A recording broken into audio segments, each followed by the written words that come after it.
welcome to the end of week 5, which would be close to the beginning of week 6. Yes. Okay. Yeah, we had a discussion Transition about time. which one we were. Yeah. Week 5, week 6. Yeah. End of week 5, Yeah. beginning of week 6. Which is in some ways really great. Yeah. Things that are going good. What do you think? 2 weeks left until my treatments are done. Yeah, so you have 7 treatment days left. Mm-hmm. So 5 days next week and 2 days the following week. With 3 treatments. With 3 treatments. You get a double treatment Christmas Eve, and then double. And then Christmas Eve is the last treatment day. So we've got some pretty good bookmarks on your treatment. Treatment started on your birthday and will end on Christmas Eve, and 7 treatment days feels pretty encouraging right now. Yeah, the only challenge with that, not to be negative Nelly over here, but the only challenge with that is I know that there's more after my treatments. Yes. But I have to get to the end of my treatments before I get to the more after my treatments. Right. So always we have known that this process was going to get worse as time went on.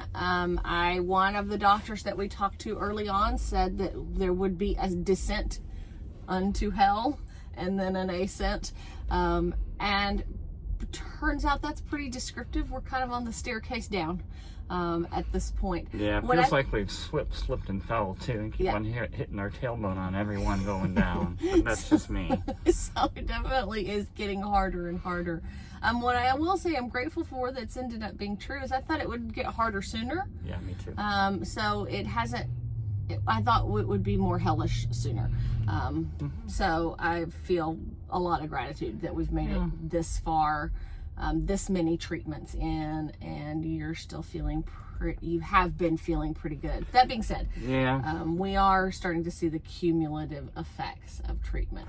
Yeah, I think we're at the queasy all the time place, which is not any fun. No. I will say it's just been queasy. It hasn't been more than queasy, which is, kind of for me the barometer of good versus bad. Right. It's very binary. Right. But it definitely has gotten to the spot where, kind of week 1, you had some pretty good days, and by the end of the week, the chemo had kind of worn off, and you felt better, and then the second, you would have a few, and now we're kind of at the spot where you're queasy all the time. You wake up in the morning, you're queasy. You go to bed, you're queasy. Food is really difficult, and if it wasn't for your tube, you definitely would not be getting enough nutrition at all, without question. And even with the tube, it's difficult.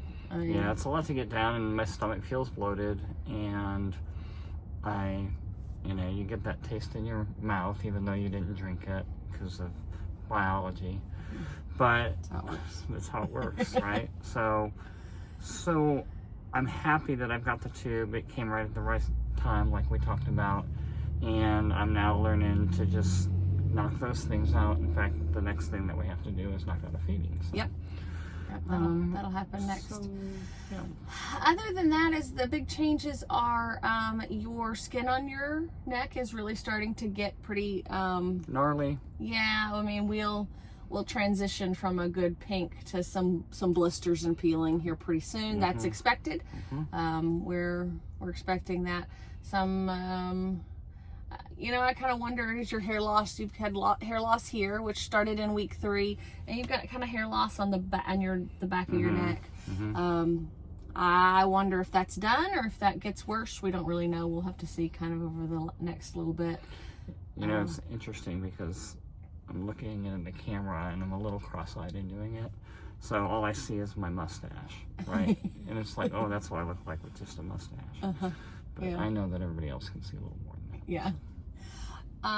The other thing that has been good so far is you don't have a ton of soreness in your throat or your mouth. You don't have Had not.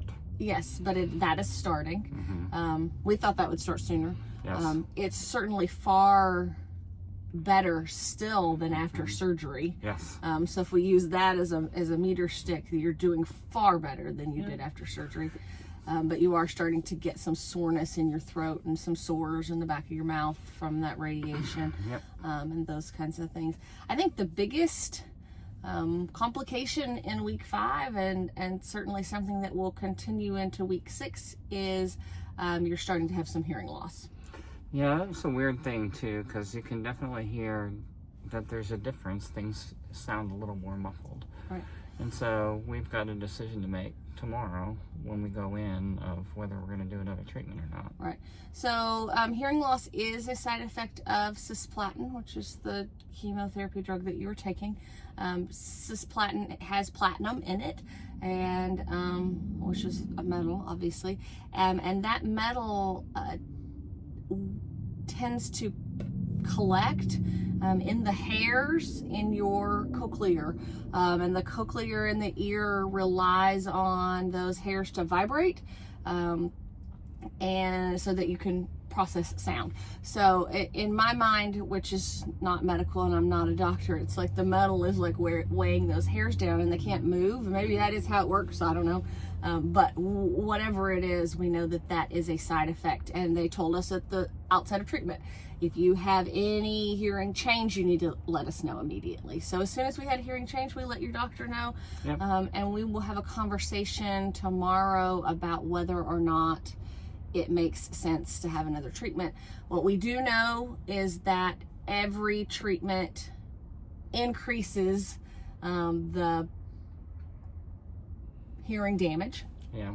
And that this particular side effect is irreversible. So whatever hearing you lose in this process isn't going to come back. You're not going to be able to get it back. And so we really do have a decision to make, whether or not the benefit of having another treatment, and we are down to just 2 chemotherapy treatments, and lots of people don't even make it that far. You are an exceptional overachiever in that you were able to keep your counts up. Your body really managed the chemo pretty well. Mm-hmm. So we weren't even sure, and the doctors told us this at the outset, that you would even get treatments 6 or 7 at this point. And now we have to make a decision of, does that treatment give us enough benefit to be worth the risk of additional hearing loss? So we'll have to have a conversation with our doctor and see what they say. I would love for them to show us some numbers and say, you get this much more efficacy from a tumor perspective, and you might risk this much more hearing loss. I don't know that they'll be able to do that. So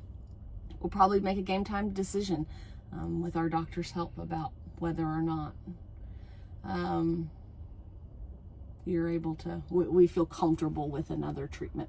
Right. So very good. I think the only other thing that is really kind of present is that it's been really important to us to continue to try to experience as much of life as possible in this process. But we've really been talking a lot about not letting the good get in the way of the perfect. The way around. Not get the perfect in the way of the good. Yes. Yeah. And what that means, what that yes. means to us in this situation is, we'll do things, but we won't necessarily see them all the way through. For example, we went to a play today, a musical, and we left at halftime. You know, they call that intermission in the theater. I call it halftime. It's time to go get a hot dog and a beer. Either way, of course, I can't have right now. Right. So. We enjoyed the first part and knew that it might be difficult to sit through an entire performance, and so, but we didn't not go. We decided to go ahead and go. Last night we went to a Christmas party and we went to the first part of it, and that's been important to us. I mean, even like this morning, you were feeling not great and did about half of your exercises for your tongue and mouth, and half is better than nothing. Right. And I think that's sometimes I think we think, well, if I can't do it all, I'm not going to do any of it, and that doesn't benefit us really when we're trying to get to things. Yeah. So we've been willing to accept good. There's a discipline involved. Just do 5 minutes or just do 10 minutes or those types of things. So been trying to focus on doing that and getting started, and sometimes I finish and sometimes I don't. Yep. So that's where we're at. Yep. But either way, we're going to finish up treatment one way or another, whatever that looks like, more chemo or not more chemo, and 7 more treatment days, and then we're going to be finished. And then we'll see what happens after that. See you in a bit.